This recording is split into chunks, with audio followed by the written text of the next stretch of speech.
नमः शिवाय मेरे प्यारे यजमानों, कैसे हैं आप सब। आशा करती हूँ सफल होंगे, कुशल होंगे और अपनी लाइफ को एंजॉय कर रहे होंगे पंडिताइन जी के पिटारे के साथ। तो आपकी पंडिताइन जी जो आज विषय लेकर आई हैं वो है नवरात्रि में किए जाने वाले पाठ या कवच का। हाँ, दुर्गा कवच यही है आज का विषय। दुर्गा कवच को क्या कैसे करना चाहिए, इसकी इम्पोर्टेंस क्या होती है और इसके प्रभाव आप पर क्या पड़ते हैं अगर आप दुर्गा कवच का पाठ करते हैं तो, है ना। तो आज हम यही विषय रखेंगे अपना, क्योंकि नवरात्रि आने वाली है। हम सब उसके सेलिब्रेशन में लग गए होंगे, प्रिपरेशन शुरू हो चुकी होंगी, शॉप सज गई होंगी और हमारी शॉपिंग भी शुरू हो गई होगी। तो चलिए आज चलते हैं इसी विषय को आगे लेकर, जिसमें आपको ये बताया जाएगा कि नवरात्रि में आप दुर्गा कवच का यदि पाठ करते हैं तो कैसा रहता है। ठीक है, तो मेरे प्यारे यजमानों, जैसे आप जानते हैं हमारी माता दुर्गा माँ शक्ति के स्वरूपा है ना। उनका कवच कैसा होगा, दुर्गा कवच का पाठ से हमें क्या फायदे होते हैं, चलिए देखते हैं। सबसे पहले क्या होता है, अगर हम मेंटली टेंशन में हैं या हमें कोई ऐसे लग रहा है कि हमारे अंदर एक अजीब सा डर है, अजीब सा डर मतलब अज्ञात भय, हमें पता नहीं है कि हम क्यों घबरा रहे हैं, क्या प्रॉब्लम हो रही है, तो हमें दुर्गा कवच का पाठ बहुत अच्छे फल देता है। ठीक है, और आप सभी जानते हो, हम मतलब सबके सब पता है कि कुछ मैनिफेस्टेशंस होते हैं जिनको रिपीट किया जाता है, वो इंग्लिश में स्पेल्स होते हैं, है ना। ठीक है, जिनको लिखा जाता है, उनके बहुत सारे रिचुअल्स होते हैं। इसी तरह हमारे सनातन में कुछ मंत्र होते हैं, आप सभी जानते हैं वो कितने प्रभावशाली होते हैं। ठीक है, और एक खास बात ही होती है, उनकी प्रॉपर एक काउंटिंग होती है, 21 टाइम, 11 टाइम, 51 टाइम, 108 बार। ठीक है, 108 बार कितनी माला, इन तक का भी उसमें बताया जाता है कि आपको 108 बार ये मंत्र पढ़ना है, 11 माला करना है, या इस तरीके से कोई आपको काउंट दिया जाता है। क्यों? क्योंकि ये मंत्र इतने इफ़ेक्टिव होते हैं, इनको चार्ज करने के बाद में इनका असर कितना हो सकता है ये आप समझ पाएँगे। और यही चीज़ दुर्गा कवच पर भी सार्थक होती है। दुर्गा कवच का पाठ यदि कर आप बाहर जाते हैं तो आपको हर तरीके की नकारात्मक ऊर्जा से प्रोटेक्शन मिलती है। और जैसे अभी मैंने आपको बताया था कि पिशाच योग चल रहा है, तो मेरी मानो तो तू पूरे 50 दिन दुर्गा कवच का पाठ कर लो, सुन लो, बहुत ज़्यादा प्रोटेक्शन मिलेगी। क्या ब्लैक मैजिक हो रहा है ना, असर नहीं करेगा। ठीक है, आपको पता है माता रानी के रहते वैसे भी कुछ बुरा तो होता ही नहीं है। अगर आपको लगता है नहीं हमारे साथ तो होता है, एक बार आप दुर्गा कवच का पाठ कर देखिए कि दुर्गा कवच आप पर क्या इम्पैक्ट डालेगा, उसके क्या प्रभाव होंगे, है ना। तो जानते हैं ब्रह्मा जी ने इस दुर्गा कवच का महत्व क्यों बताया है, क्या है इस दुर्गा कवच में, चलिए जानते हैं। इस दुर्गा कवच में माता के 9 स्वरूपों का वर्णन है, उनकी शक्तियों का वर्णन है, उनमें जो उन्होंने कार्य किए थे उनका वर्णन है। तो कौन सी हैं वो 9 देवियाँ, चलिए जानते हैं। पहली शैलपुत्री, दूसरी ब्रह्मचारिणी, तीसरी चंद्रघंटा, चौथी कूष्मांडा, पांचवी स्कंद माता, छठी कात्यायनी, सातवीं कालरात्रि, आठवीं महागौरी और नवीं सिद्धदात्री। जी हाँ, इन्हीं की उपासना और आराधनाओं पर आधारित है ये देवी कवच। इनके ही वर्णन, इनकी शक्तियों के वर्णन, इनके किए हुए कार्यों के वर्णन के आधार पर ये देवी कवच का निर्माण ब्रह्मा जी ने किया है। ठीक है, और इसके पाठ से क्या होता है, हमारे अंदर कॉन्फिडेंस आता है। ठीक है, ब्रह्मा जी का ये कहना था जब उन्होंने मार्कंडेय ऋषि को बताया था कि हर किसी को ये दुर्गा कवच का पाठ करना चाहिए, दुर्गा कवच के पाठ के बिना एक कदम भी घर से बाहर नहीं निकालना चाहिए। ठीक है, पर आज के बिजी स्केड्यूल में कोई चीज़ें फॉलो नहीं करने वाला। पर जो अभी समय चल रहा है, जैसा मैंने आपको बताया था पिशाच योग, तो पिशाच योग यानी भूत प्रेत दैत्य दानव, ये सब दुर्गा माँ के बाएं हाथ के खेल है। आप सभी जानते हैं कितनी शक्तियों को वो संभालती हैं, और क्या मुश्किल होगा उनके लिए इस पिशाच योग को विफल करना। एक बार आप करके देखिएगा इस देवी कवच का पाठ, शायद आपको भी इस पिशाच योग से राहत मिले और आपके ऊपर ये काला जादू वगैरह असर ही ना करे और आपके थॉट्स भी नेगेटिव ना हो। तो अब ये जानते हैं कि इस देवी कवच के पाठ करने से पहले हमें क्या क्या चीज़ें करनी चाहिए। बहुत आसान सी चीज़ है। देखो, आप सुबह उठोगे, नहाओगे, धोगे, स्वच्छ कपड़े पहनना। ठीक है, उसके बाद में आप अपने मन को शुद्ध करना, और अपने मन से सारे नेगेटिव थॉट्स को कोशिश करना कि निकाल पाओ। नहीं हो पाता है फिर भी ट्राई करना। उसके बाद आप देवी जी के सामने घी के दीपक जलाएँगे। सप्तशती का पाठ स्टार्ट करेंगे तो सबसे पहले आप दुर्गा कवच का पाठ करेंगे। उससे पहले आपको दुर्गा माता की पूजा करनी होगी। गुड़हल के फूल चढ़ा लो, लौंग और बताशे चढ़ा दो। जैसे आप पूजा करते हो बस वैसे ही करो। नवरात्रि की पूजा कुछ विशेष नहीं है, पर पूजा से शुरुआत करने से पहले, सप्तशती का पाठ करने से पहले दुर्गा कवच का पाठ होगा, और अगर पॉसिबल हो तो बाद में भी करो, ठीक है। और दुर्गा सप्तशती के पाठ करते वक्त मन में कोई दुर्भावना मत लाना किसी के लिए भी, ठीक है। इससे क्या होगा, आप नेगेटिव हो जाओगे। नेगेटिविटी का एस्पेक्ट्स बहुत ज़्यादा होते हैं, आप जानते हो, है ना। उसका ग्रेविटी बहुत भारी होता है, तो सारे आप पर ही आने लगेंगे। कोशिश करना कि कुछ बुरा नहीं सोचो उस वक्त पे। पूरा ध्यान आप माता रानी पर केंद्रित कर दो। उनकी प्रतिमा पे देखते रहो, उनको निहारते रहो। आप पर माता रानी की कृपा होगी, और दुर्गा कवच का पाठ करने से आपके अंदर जो कॉन्फिडेंस कम है, होता है ना, कोई लोग कई बार अपनी बात भी नहीं रख पाते, वो रख पाएंगे, है ना। कॉन्फिडेंस आएगा ना, आत्मविश्वास आएगा, तो चीज़ें अपने आप हो जाएंगी, और माता रानी का आशीर्वाद आप पर रहेगा। उनके कवच से आप सुरक्षित रहेंगे। याद है, आप लोगों ने देखा होगा हैरी पॉटर में क्या था, सब लोग मिलकर ऑर्डर ऑफ द फीनिक्स नहीं, कौन सी थी last movie, I think Deathly Hallows करके थी, है ना, लास्ट, जिसमें वॉर होता है लास्ट वाला। उसमें जो वो लोग कवच बना रहे थे, क्या कह रहे थे, पितृदेव संरक्षणम कवच प्रकटम, ठीक है।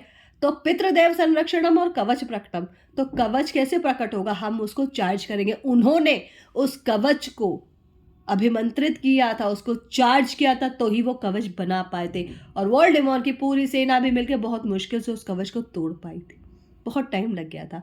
तो अब आप ये समझ लो, जब वो एक ऐसे स्पेल से मैजिशियन थे जो कुछ पढ़ रहे थे, कुछ उन्होंने मंत्र सिद्ध किए थे अपने स्पेल्स, तो माता रानी का कवच तो कोई क्या ही तोड़ पाएगा, ये आप भी जानते हैं और मैं भी, ठीक है।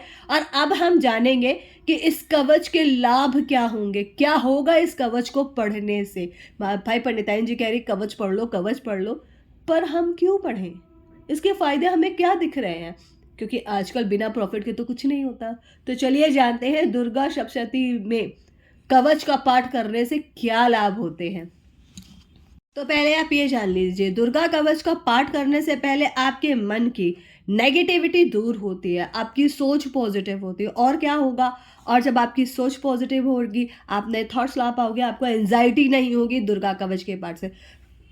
बिल्कुल, ये कॉन्फिडेंस बढ़ाता है। आप ये कहीं भी देख लेना, लिखा हुआ आपको मिल जाएगा। अगर आप दुर्गा कवच, कब आपको दुर्गा कवच का पाठ करना चाहिए, जब आप में आत्मविश्वास की कमी हो। आत्मविश्वास की कमी कब आएगी, जब आप में कॉन्फिडेंस नहीं होगा, आप नेगेटिव थॉट से जूझ रहोगे। तो सबसे पहले दुर्गा कवच जो काम करता है, आपके अंदर की नेगेटिविटी को कम करता है या दूर करता है, फिर आप में वो बूस्ट बढ़ता है जिसकी वजह से आप कोई भी काम कर सकते हो, है ना। तो एक तो हो गया लाभ ये कि दुर्गा कवच के पाठ से आपकी नेगेटिविटी दूर होती है और कॉन्फिडेंस आता है। अब और क्या होता है, और आपके पास में, जैसे मैंने आपको बताया कि पिशाच योग है, काला जादू, तंत्र मंत्र, दुनियादारी, सारा कुछ फैला हुआ है ना, फैलेगा 29 से। तो ये दुर्गा कवच आपको इन सब चीज़ों से सुरक्षा देगा, सिक्योर करेगा। अभी मैंने आपको हैरी पॉटर का एग्जाम्पल दिया था, इसी वजह से दिया था कि जब उनके मूवीज़ में ऐसी चीज़ दिखा सकते हैं कि मंत्र से कवच प्रकट हुआ, चीज़ें हुई, और वो बिलीव कर रहे थे ना कि ये हो रहा है, तो आपको भी पूरे बिलीव के साथ में ये दुर्गा कवच का पाठ करना है। देख लेना, ना कोई जादू, ना कोई टोना, ना कोई ब्लैक मैच, कुछ भी आप पर असर नहीं करेगा। और ये पिशाच योग भी उसमें नहीं आ रहा है कि वो भी आपका कुछ कर पाएगा, पर आपको इस कवच पर विश्वास रखना है ना। आपको ये समझना है कि कवच जो है वो हाँ असर कर रहा है ना, उस पर बिलीव करना। तो आपका बिलीव ही है जो इसको और चार्ज करता है, ठीक है। दुर्गा कवच का पाठ करने से और क्या लाभ हो सकते हैं, और आपकी जो एक्सीडेंट्स हो सकते हैं, जो भी चांसेस हैं, उनमें गिरावट आएगी। आपके एक्सीडेंट से रक्षा होगी, है ना। आपका जो होता है ना अकाल मृत्यु, वो नहीं होगी। जब आपका समय आएगा तब होगा। आई डोंट से कि मृत्यु नहीं होगी, पर आपकी अकाल मृत्यु नहीं आएगी। अब बहुत सारे लोग ये कहेंगे कोविड में ऐसा हुआ था, ये हुआ था, तो उनका तब समय था जाने का, वो चले गए, ठीक है। और क्या होगा, और इससे ये होगा कि आपके जो पैसे खर्च होते हैं बेकार में, है ना, आपका मतलब लॉस होता है, लॉसेस नहीं होंगे, बिजनेस में लॉस नहीं होंगे। दुर्गा कवच का पाठ करके तो देखो। कई बार होता है, क्या होता है, लोगों ने दुकानें बांध दी हैं, फेस्टिवल टाइम है, चाहते हैं कि हमारी दुकान चले, आपकी नहीं चले, ऐसा करते हैं लोग, नज़र लगा देते हैं, है ना, हाई लगा देते हैं। तो दुर्गा कवच का पाठ कर लो ना, पॉजिटिव रिस्पॉन्स तो आएंगे ही आएंगे। एंड यू बिलीव, आपको उस कवच पे बिलीव करना होगा कि वो असर कर रहा है। यकीन मानिए मेरे प्यारे यजमानों, ये असर करता है, आप सुरक्षित महसूस करेंगे। एक लाभ मैं आपको और बता देती हूँ, अगर आपको लगता है कि आपके घर में नेगेटिव एनर्जीज हैं, है ना, या किसी बंदे पर ही है प्रॉपर कि भाई उसका बिहेवियर बड़ा ही वियर्ड हो गया, पहले बहुत अच्छा था, अभी पता नहीं क्या ही कर रहा है, उसका बिहेवियर बदल बदल गया, हमेशा गुस्से में रहता है, टॉन्टबाजी करता रहता है, घर में आके सोता रहता है, खाना नहीं खाता या बहुत खाना खाता है, डू दिस फॉर देम। काम करो, एक पानी का ग्लास रखो अपने सामने, पानी का ग्लास कांच का होगा, स्टील का नहीं होगा, या सबसे अच्छा होगा कि आप तांबे का ले लो, इफ़ अगर आपके पास है तांबे का लोटा भी चलेगा। तो क्या करना, उसको अपने सामने रखिए, ठीक है, उसमें थोड़े से अक्षत, रोली और फूल डालिए, और उसके बाद आप दुर्गा कवच का पाठ शुरू कर दीजिए, कम से कम 5, 7, 11, ये जितनी बार आप कर सकते हो, 5 तो रखना ही कम से कम, 5 कवच का पाठ, यही दुर्गा कवच का पाठ करने के बाद 5 टाइम उस पानी को, हर बार जब आपका कवच खत्म होगा आप पानी को फूकोगे, ठीक है, ऐसे 5 बार हो गया, 5 फूक पड़ेंगे उसमें, उसके बाद वो पानी चार्ज हो गया। आप जाइए, पूरे घर में पानी को छिड़किए, उस पर्सन के सर पर लगाइए, उससे कहिए, इससे थोड़ा सा उसको उसको आप एक बॉटल में भर भी सकते हो कि जब भी आपको लगे घर में नेगेटिविटी है, बॉटल में डालो, पूरे घर पे स्प्रे कर दो। तो अब ये तो हो गया कि दुर्गा कवच का पाठ से आपको लाभ क्या होंगे, है ना। अब ये जानते हैं कि आपको किस चीज़ का ध्यान रखना है कि ये गलतियां ना हो कवच का पाठ करते वक्त, है ना। फिर आप कहोगे पूरा फलीभूत ही नहीं हुआ, जो मैम ने बोला था, वैसे पंडिताइन जी ने बोला था, कुछ हुआ ही नहीं। तो आपको क्या ध्यान रखना है, पहली बात, इसका उच्चारण सही रखिएगा, ठीक है। हाँ जी, जो बोलते हैं ना कि आप जो प्रोनाउंस कर रहे हो, जो आप बोल रहे हो, वो सही पढ़ना, बिल्कुल सही पढ़ना।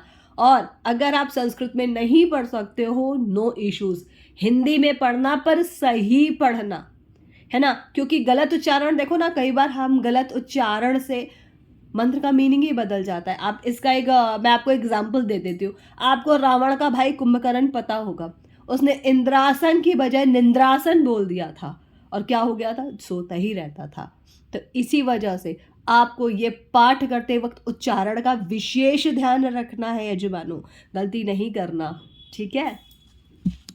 और एक और चीज़, वैसे तो कोई ये करता ही नहीं है नवरात्रि भर, जितना मैं समझती हूँ अपने इस पूरे रिचुअल को, पूरे 9 दिन बहुत सारे लोग लहसुन प्याज और इस टाइप का तामसिक भोजन भी नहीं करते हैं, और कुछ लोग तो व्रत भी रखते हैं। तो आपको जब ये पाठ करना है, तो अगर आप व्रत नहीं रख रहे हो, लहसुन नहीं खाना है, प्याज नहीं खाना है, ड्रिंक नहीं करनी है, शराब नहीं पीनी है, ये भी इसमें शामिल है। इन सब एक्चुअली इन शॉर्ट आपको सारे कुकर्म दुष्कर्मों से दूर रहना है, ठीक है। और देख के लालच भी नहीं करना है, अभी यार नवरात्रि खत्म हो जाए फिर खाते हैं, ये नहीं करना। मन शुद्ध रख के ही आपको ये कवच का पाठ करना है, और अगर आप नहीं कर सकते हैं तो प्लीज कवच का पाठ मत करना, ठीक है, क्योंकि इम्पैक्ट फिर गलत आएंगे। आप बोलोगे ऐसे कैसे, माता, आजकल ट्रेंड है भाई, लोग कहते हैं भगवान है, वो सबके सब लोग बराबर है, भाई साहब, पिता भी जब आप गलती करते हो ना, चमेट लगाता है कस के। तो याद रखना, गलती करोगे तो भगवान सजा देंगे, उनको फर्क पड़ता है, हम उनके बच्चे हैं, और अगर हम गलती करेंगे तो वही सिखाएंगे, ये याद ही रख लेना, ठीक है। तो डोंट से कि अरे कुछ नहीं होता, बहुत कुछ होता है, बहुत कुछ होता है, आपको बस दिखता नहीं है। आपके होने वाले काम, अगले 5 सालों में आप जितने आगे जा सकते थे, उसी काम को करने में 10 साल लग जाते हैं, क्योंकि डेस्टिनी में लिखा है कि आपके साथ ये होना है, पर उसका टाइम पीरियड बढ़ता चला जाएगा बिना किसी कारण। तो प्लीज़ इन सारी शुद्धताओं का ध्यान रखना देवी कवच का पाठ करते वक्त। और आपको क्या ध्यान रखना है, आपको माता का दरबार बहुत अच्छा सजाना है, बहुत सुंदर सजाना है ना। और उसमें आपको एक चीज़, ये चीज़ स्पेशली ध्यान रखनी है कि आप उसको जितना ब्यूटीफुली सजा सकते हो, जो कर सकते हो। और याद रखना, गंदे फूल, सूखे फूल आप हटा देते हो तो उनको मंदिर के पास से भी हटा देना। ऐसा नहीं कि आपने मंदिर तो साफ कर दिया, बगल में कूड़ा कूड़ा डाल रहे हो उनका, ये नहीं करना, ठीक है। और ख़ुद भी कोशिश करना कि जब आप जाओ तो आप वॉशरूम जाओ तो एक बार नहा लो, क्योंकि वैसे भी गर्मियाँ आ रही है, सर्दी तो है नहीं, ठीक है। पूरी शुद्धता का ध्यान रखना, ठीक है। फिर कवच का पाठ करना। वैसे अर्ली मॉर्निंग करोगे तो समस्या है ही नहीं, क्योंकि आप शुद्ध होकर ही करोगे। और झूठे मुंह से नहीं करना कि आपने चाय पी ली, पानी पी लिया, फिर आप कवच कर रहे हो, नहीं। अगर आपने पानी पी लिया है, अगर आपको बहुत प्यास लगी है, तो आपको क्या करना है, कुल्ला करना है, ब्रश करना है, कुल्ला करना, उसके बाद आकर आपको देवी के कवच का पाठ करना है, ठीक है। तो मेरे प्यारे यजमानों, आज आपने इस वीडियो में जाना देवी कवच कैसे करना चाहिए, क्या सावधानियां रखनी चाहिए और किस तरीके से ये आपके लाइफ में पॉजिटिविटी ला सकता है, ठीक है। और नवरात्रि थी तो ये तो बनता ही था अपनी पंडिताइन जी का आपकी, क्या आपको ये बताएं कि देवी कवच की इम्पोर्टेंस क्या है, कैसे करना चाहिए, है ना। कब सुबह सुबह करना है, शाम में भी कर लो, दिन में 3 टाइम कर सकते हो तो भी बहुत अच्छा रहेगा, है ना। अब लोग बोलेंगे भाई टाइम नहीं है, तो कोई बात नहीं है, जितना टाइम है उस हिसाब से कर लो, पर करना ज़रूर, है ना। और क्या करना है बताते हैं अभी। पंडिताइन जी के वीडियो को लाइक करना है, चैनल को सब्सक्राइब करना है, वीडियो को शेयर करना और ढेर सारे कमेंट करने। कमेंट में जय माता दी ज़रूर लिख दीजिएगा। तब तक के लिए आपकी पंडिताइन जी आपको कहना चाहेंगी, खुश रहिए, इंजॉय करिए लाइफ को, पंडिताइन जी के पिटारे को एंजॉय करिए, अपनी फैमिली को सेफ रखिए, खुद सेफ रहिए और इस पिशाच योग में बताए गए उपायों को करते रहिए, क्योंकि ये 50 दिन बहुत कठिन होने वाले हैं।